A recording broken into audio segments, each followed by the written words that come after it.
Okay, so our first keynote speaker is none other than Russell. Some of you know Russell. Some of us know Russell better than others, and just a little introduction of Russell. 26 years ago, sometime 26 years ago, it's the first time I ever heard Russell. I went to a step meeting he was doing, and he was on step 3. And he said, I'm doing the G word step, you know. And he talked about what was on page 25 of the big book of Alcoholics Anonymous, where it talks about we have been rocketed into a place that we hadn't even imagined, you know, just incredible. And something clicked with me, and I thought, wow, I want to be back on that rocket ride. So, fast forward, I asked Russell to be my sponsor, and you know, he never turns anybody down. You know, he'll say, well, I think you need to get another sponsor sometimes, but he never initially turns anybody down if they ask him to be a sponsor. So I asked him to be my sponsor, and he said, okay, well, meet me for coffee at such and such a place next Saturday. So I met him such and such a place, and so he says to me, do you know what your problem is? I said, not exactly. I said, I can't seem to stop drinking. And I could tell he knew what my problem was, you know. He just had that lawyer look, you know. I said, so what's my problem? He said, your problem is you're ashamed to be an alcoholic. I said, duh, of course I'm ashamed to be an alcoholic. I'm an ordained Presbyterian minister. I've been a missionary for years, and I can't stop drinking. He said, your problem is real easy. I said, well, what is it? He said, you're ashamed to be an alcoholic. I thought, this guy's from Pluto. What is he talking about? He said, listen, there is shame in being a drunk, but there's no shame in being an alcoholic. God has allowed you to be an alcoholic, and if you can be delivered from your drinking and delivered from being drunk as a dry drunk, you're going to be in a position to help a lot of people. I thought, yeah, he's definitely from Pluto. And guess what, you know? By God's grace, I stopped drinking 26 years ago. And he's right. You know, over the last 26 years, I've seen a lot of people because of my testimony, because of what God has called me to do, to share the message, and to hopefully live these principles in all my affairs. So, I want to introduce you to Russell. Russell, it's all yours. Thank you, Woody. Well, Daniel pointed at me, and I think he wants me to move over to where you're sitting. Oh, okay. And I don't want to disappoint Daniel because he's scary. I don't know. Apparently, I will ruin the entire conference if I do it from this seat. And so I'm going to try to get up. Okay, there we go. Where do you want me? Here? Okay.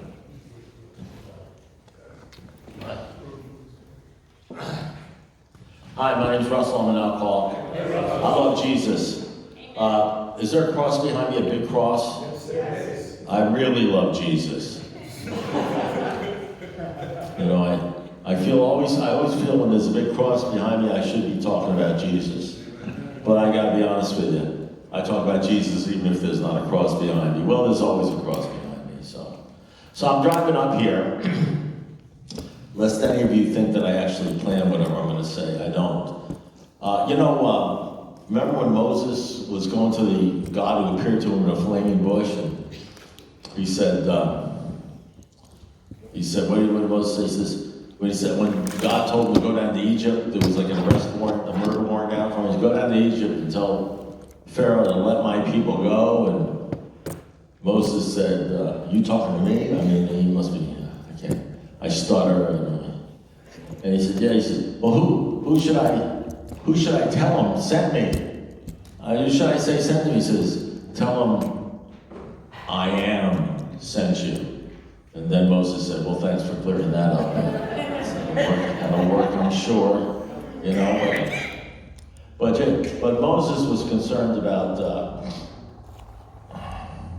what he was going to say, and God said, don't worry what you're going to say, I'll put the words in your mouth. So I believe in the Word. I believe in the Word. You know, the Word is the Bible, the Holy. I believe in the Word. I believe in the Word. Now, when I say I believe in the Word, I'm serious. So I don't plan what I'm going to say. There may be some things that go through my mind, but I just get up there and let it rip. And then if it's bad, if it's horrible, it's Jesus' fault. I blame him. I put my faith in Jesus, and it's his fault, and that's the deal. That's how it works. So I'm driving up here, you know, and the greatest thing is not to plan, because God throws things into your life which sort of like excite your mind. And which is good for me because I don't have much of that left up here. You know, I'm sitting there, I heard my name and I woke up out of a nap. That's my hobby, I nap. I'm promoting, I'm trying to get them to put together a new event at the Olympics, napping. Because I believe I am a world-class napper. I can nap anywhere. My favorite place to nap is while in the car driving. But, you know,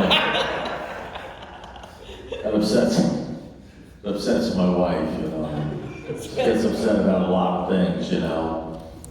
She's upset about that thing that happened 45 years ago, you know, the marriage. But anyway, terrible, it's very sad, you know. But why take it out on me, you know? You were there, you could have said no. So I'm driving along and I'm listening to this song. I know that Michael doesn't know this. Michael, do you know I used to play the guitar? I have a Goya 12-string. I used to play the guitar, 3-string picket and everything. I used to play the guitar. And I played folk music back then. You wouldn't understand this, Michael, you're too young. Folk music, Peter, Paul, Mary, you know, Tom Paxton, folk music was. So I was listening to It Takes a Worried Man, the Kingston Trio. Most of you don't even know who the Kingston Trio is. They're too young. So they had a song called It Takes a Worried Man to Sing a Worried Song. You know, it takes a worried. And I was saying, you know, it takes a gospel man to sing a gospel song. It takes a faithful man to sing a faithful song. You know, it takes a sinning man to sing singers a sinner's song. And how to get rid of sinners, you know. So I'm a sinner. You know, but I've been saved by the blood of Jesus Christ. So I'm going to tell you about a friend of mine, a real good friend of mine. I'm going to tell you about my best friend, Jesus Christ. I'm going to tell you about Jesus. I hope Jesus is your friend. I hope Jesus is your best friend. So I think the best way that anybody can talk about Jesus, you know, I love the Word. Anybody who's heard any of my talks, I know a lot of you guys have, know that I have a habit of sort of trying to fit the Word in, you know, to whatever I'm saying. I may be reading something from the Big Book and all of a sudden the Word shows up. Like I add stuff, you know what I mean?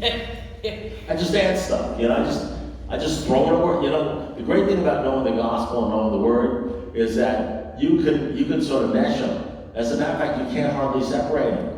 Because, you know, the guys who wrote the Big Book were reading the Word. So you can just read a statement from the Big Book and like right at the very end, just plug in the Word. And they don't even, it sounds like it goes together. Because it does go together. And they walk out of the meeting and they say, was that a Bible study? You know, they don't even know. You know, they just slip it in like a stiletto. And I think I've become good at that. I'm just very mischievous and throwing in the Word and that kind of stuff, you know. And that'll kill you. Let me tell you something. That'll get a sinner. When a sinner's like into you, because you're speaking, you know, the Big Book, book and they understand language, and then you throw in the word, and they actually like the word better than the big book, and they say, man, I remember reading that one. That's great. Where do you get that from? You know, is that in the big book? You know, and then it's too late because they keep on thinking the word, and you know, once the word's in you know, I mean, it's like a mustard seed, and then that's it. You know, so that's what I do. I speak to sinners and I talk to them about the word and stuff like that. So, and I like doing it. It's really good when you like doing it because, you know, Jesus said, he said, you shall be my witnesses. You shall be my witnesses. So I believe in the word, so I say I shall be his witness. You know, so I identify with a lot of the guys. I identify with the people in the Bible. I identify with everything. I identify with Ecclesiastes. I identify with Paul. You know, I love Paul, you know, because I am like an ambassador in chains to Jesus. I'm like an ambassador in chains, but like the chains are very light chains. They're like flimsy chains.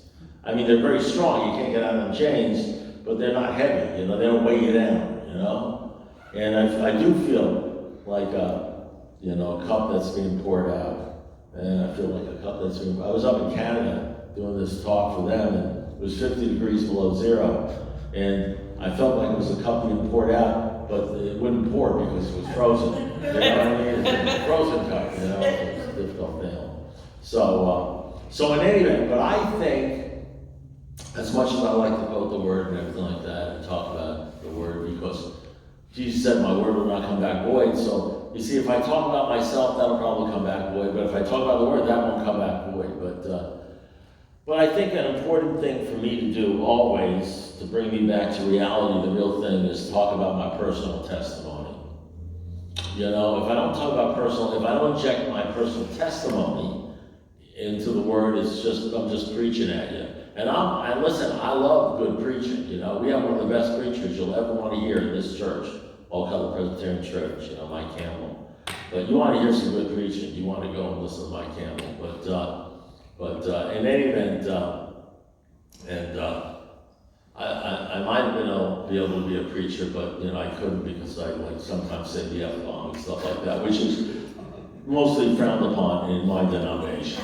I'm just telling you, it's just I love John Glenn, and he was one of my sponsors, and he's just the most Christian guy, and I love him so much. But you know, whenever you go to an A meeting, I throw out one of those words. His face would get all prune-like or scrunched up and something like that. He never yelled at me, he just sort of like shook his head, you know. I knew he wasn't pleased. He wasn't really pleased with that stuff, was he, Woody? Yeah. He didn't like that. His eyes after him. He didn't like that stuff. But what happened was, I really gave him a real Christian education. He didn't like it. But when he saw people come to Jesus, he didn't know what to do. So it was really bothering him. He didn't like it, but he liked the crowds. You know what I mean? Because, you know, that kind of stuff. So, in any event, so I want to inject a little, I want to tell you about my friend Jesus, my personal friend Jesus, and what the deal is. As you get old, I'm 76 years old. I think I am. I think I'm 76. I worked it out yesterday with somebody else. They said, how old are you? We worked it out, we did the math, and I think he said I was 76. And the reason why I'm not sure now is because I forgot what we were talking about yesterday. But in any event, I think it's 76 years old. So, you know, when you get to be 76, you know, it's hard to walk. Sometimes you got to use a cane, and age starts creeping up on you. And you start getting things like cancer and shit, you know, and all that stuff. And, you know, that S word I just did? The blood actually covers that, so I'm unconcerned. I think I'll be okay. But anyway, he knows I'm just doing the best I can, and I'm not that good. So if you happen to be a sinner here and does stuff like that, don't worry, I want you to relax. So in any event, so the deal is, so I've been sober. I'm in my 46th year, and I don't know whether you've noticed that no matter how long you're sober, no matter how long you're alive, no matter how many things you've gone through, have you ever noticed that just when you think you've got it made, the world throws a fast one at you, you know what I mean? You know, like you never quite make it, so you never have any struggle. Somewhere along the line, after reading the Bible for 30 years, 35, 40 years, thought came to me that all these heroes of the Bible, a lot of them didn't end up real well. I mean, the apostles had like their heads chopped off or burned at the stake, or it wasn't like, they didn't really do well on the planet. Now listen, off planet, everything was fine. You understand what I'm saying? But I mean, John the Baptist, like the greatest, Jesus called the greatest, had his head chopped off. There wasn't even any warning. Tomorrow we're going to say, no, we're chopping it off right now because some gal did a dance or something. I mean, there was stuff. I mean, David was running around and his son was chasing after him, and I mean, bad stuff was happening to everybody. Enoch, I think, was the only one who, Enoch did pretty good. Even Moses wasn't allowed to go. I mean, nobody did well on the planet. You know what I mean? If you look at it planet-wise, Jesus didn't even do that great, quite frankly. He was, I mean, that trial, let me tell you something, I'm an attorney. Bad trial. Bad trial, okay? I'm telling you. Not a good trial, okay? I think most of the people there, they pick sides based on, I think they pick sides based upon the trial. Quite frankly, I'm just saying, knowing people, It was a bad, that's the deal. So, and I like Bill Wilson. Those of you know the big book. Bill Wilson, Jesus came to see him. And the room lit up. And a spiritual wind blew. And he said, so this is the God of the prophets. And then he said, like a week or 2 or 3 later, said, and Bob Dotson told me, he said, the Lord has been so wonderful to me. Everybody knew what he was talking about when he said the Lord. The Lord is like a dead giveaway. I'm telling you. You don't have to say Jesus.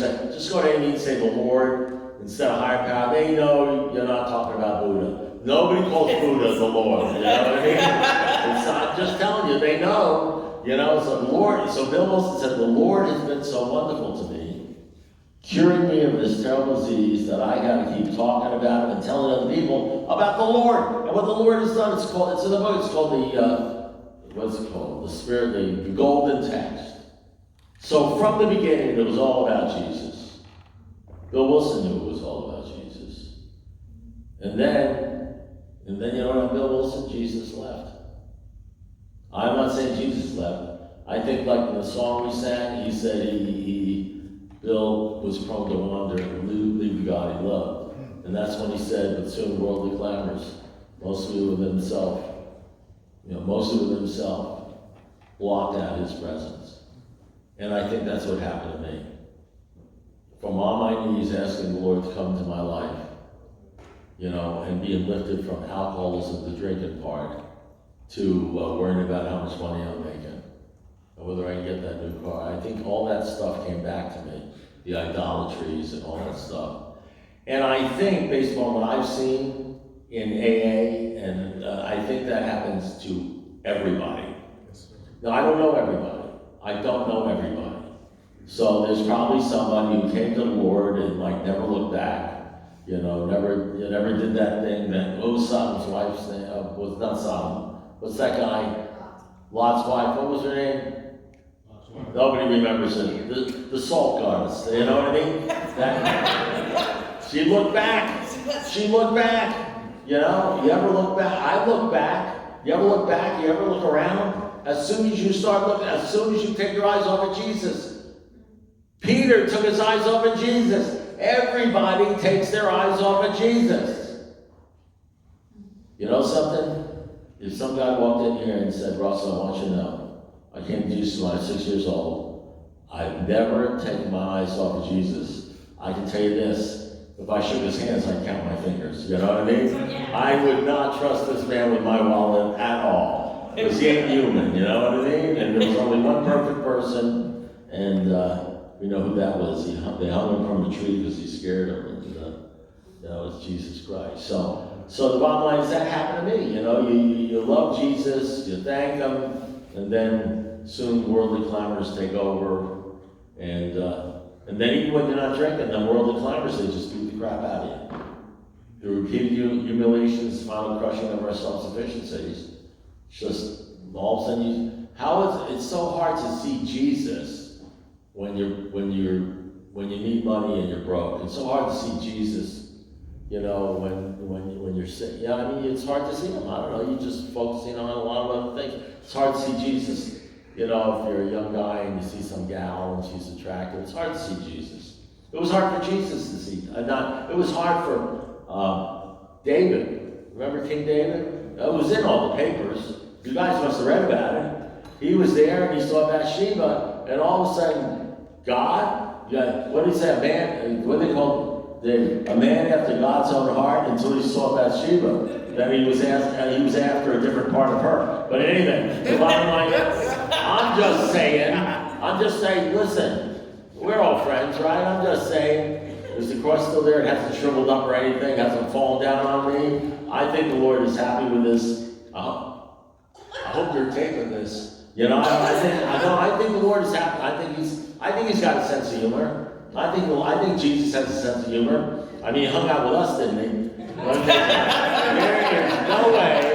There is no way Jesus could have lasted with us unless he had a sense of humor. You know, what did he say? He said, Lord, and I always pick, it doesn't say this, and this is, I added this, which is possibly a problem because you're not supposed to add anything, but I think when Jesus said, how much longer must I be with this perverse generation? The way I picture it is he's looking up at the sky and rolling his eyes, you know what I mean? I don't know why, I just get that tone.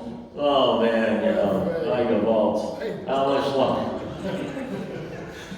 This is what, I have overstayed my welcome here, you know what I mean? You know, beam me up, Scotty, you know, that's the way I picture it. I mean, I don't know how you say, how much longer must I stay with this perverse generation, like straight, like you're announcing the news. I figure like you're either sarcastic or looking up at the sky saying, God help me, or something like that kind of deal, you know, and so that's the deal with, so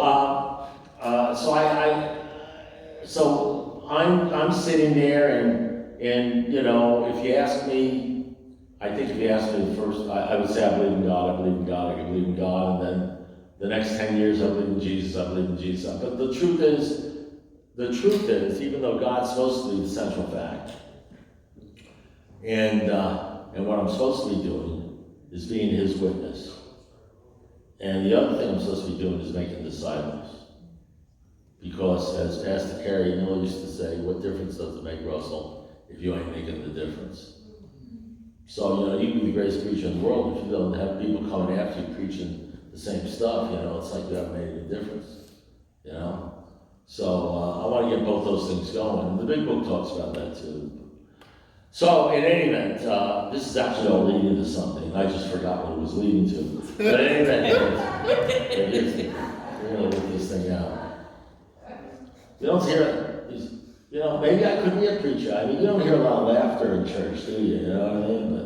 But in any event, I think I am sort of like a preacher. Kind of like, sort of, you know, to weird people. I think if there was a denomination, we would call it, maybe I'll start one called Weird Presbyterians. Weird Presbyterians. I bet I would blow Joel Osteen away. And I could get myself a mansion. Can you imagine a church for weird Christians? How many people do you think I'd be able to pack into that sucker? We're talking about Yankee Stadium here, man. You know? I know you guys would show up, that's for sure. So listen, I want to tell you that, because what I want to tell you about is Jesus. Did I mention that? I want to talk about mine. I around 10 years sober, I started taking Jesus seriously. You can always tell when you're taking Jesus seriously. Let me tell you how I determined at 10 years I took him seriously. Because some guy said, you need to start going to Bible study. And at first I said what all people say, some sort of excuse, well, I'm spiritual, not religious. But here's how you know I was serious. Because the next week I showed up at 7:30 in the morning, the Bible study. And I've been going to that Bible study and other Bible studies for the next 35 years. That's how you know you're serious. When you start going to Bible studies, you know, and you like them, and you get into them, and you like the people, that's when you become serious about Jesus. When you start studying the Word of God. So what happened is that's when I really started knowing Jesus Christ, knowing who He was. There is a time in your life, I think, where you could say you know Jesus, but you almost know Him like other people say, I know God, or you don't really know Him. You don't know Him. You don't know Him. He's not your friend. I mean, you got that little seed in you, because I got down on these and I accepted it, and I believe that's true, but it hasn't grown yet, you know, and the seed of Jesus is still sort of overcome by your bank account and other things and stuff like that, and worries, and you're still in fear, and you're still worried, and you're still a worried man. But there comes a time where you really know Jesus. And so about a year ago, or 8 months ago, whatever it is, so I had this, I've always had cancer. When I say I've always had cancer, that's not true. I've had different forms of cancer over the last 6, 7, 8 years. Because when you get old, you get cancer. I had neck operation and things like that, get out cancer, and you get cancer there, and then I have different things of cancer.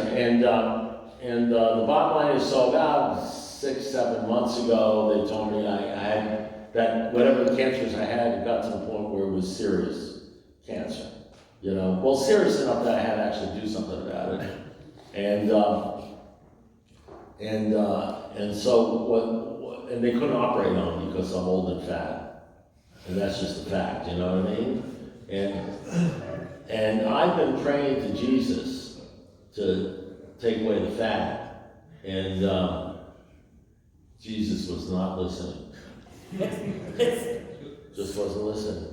I think that's part of the thorn in my flesh. You know what I mean? I think He did a good thing by me keeping the fat on, because when I was slim, I was chasing all the women, you know what I mean? And I'm fat and I can't even walk, so I can't chase stuff, you know what I mean? So that's a problem. So, but maybe it was a good thing. He knew what He was doing. So in any event, so they told me, what they do is I live in a time, isn't it great, that they have a thing called the Miami Cancer Institute down here. And the Miami Cancer Institute has 5 giant machines, probably worth $500,000 a piece or $1 million a piece or whatever it is, and they do 200 men a day and they zap them.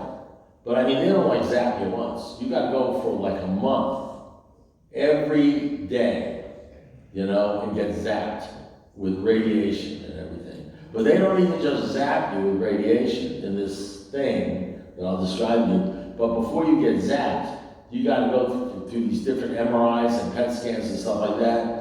And so that's what I want to tell you about. And now I got to be honest with you. You can't put me on a polygraph here, because a lot of this stuff gets blurry. My memory gets blurry after, well, if I get more than 2 hours from the incident, it's blurry. You understand? I don't have good long-term or short-term, I don't have any memory. But as I remember this, I was constantly going to these deals where they put you either in an MRI or some sort of thing. They put you, like you've probably been through this. I'll bet we have some people here that have been through this. Now, as an alcoholic, I'm just telling you, I have a warped sense of time. In other words, if somebody says, if I call up somebody and somebody says, let me go and find them for me, and puts me on hold for 30 seconds. At 29 seconds, I hang up, and then I call back and I say, I was waiting for 3 hours. I was waiting for 20 minutes, you know what I mean? To me, 30 seconds is like 30 hours, you understand what I'm saying? I'll swear that I was on the phone for hours. I'm impatient, and that kind of deal. So, in any event, so one of the things they do is they put, and I have a lot of friends. I mean, I got a lot of friends in here. I got a lot of people I love, a lot of friends that I have relationships with, and everything like that. And so what they do is they put you in this, if you've ever been to an MRI, if you haven't, you don't want to miss this experience. They put you in like a tube. They put you in a tube, and you can't move. And if you looked at my birth and everything, the tube they put in you, it's like a sardine can. It's literally, and I'm telling you, it's literally a coffin. It's like if they placed you in a coffin and put a top over the coffin, and you sit there and you can't move over the coffin for 10, 20 minutes. And this magnet or something, whatever they do, and then there's this loud sound, very loud, that goes around you. They'll give you like earmuffs, which don't do anything, absolutely nothing, you know what I mean? And you're there for 10, 15, 20 minutes, you know, with these earmuffs in a coffin. And you can't get out, and you can't move. And you start thinking, what if there's like a thermonuclear, thing out there, or the war, and everybody dies outside? I'm never getting out of this thing. I'm gonna be like, I'm like alive, but you can't get out. You're just in a coffin. And I'm not normally claustrophobic, but I'm telling you, it gets a little scary in there, what's gonna happen. And you can get very, you can get scared. You can get scared, you can get afraid. And so what am I gonna do? You're there, you can't move, and I'm scared, and I'm afraid. And the same thing happens when you get the radiation treatment and everything like that. You go through that, and I'm scared and everything. So what are you gonna do? So I think about Woody, not. I think about, Mike, not. I think about Pastor Mike Campbell, no. I think about my wife, forget that. I think about all this stuff, you know what I think about? I think about Jesus. I think about Jesus, and that everything is all right.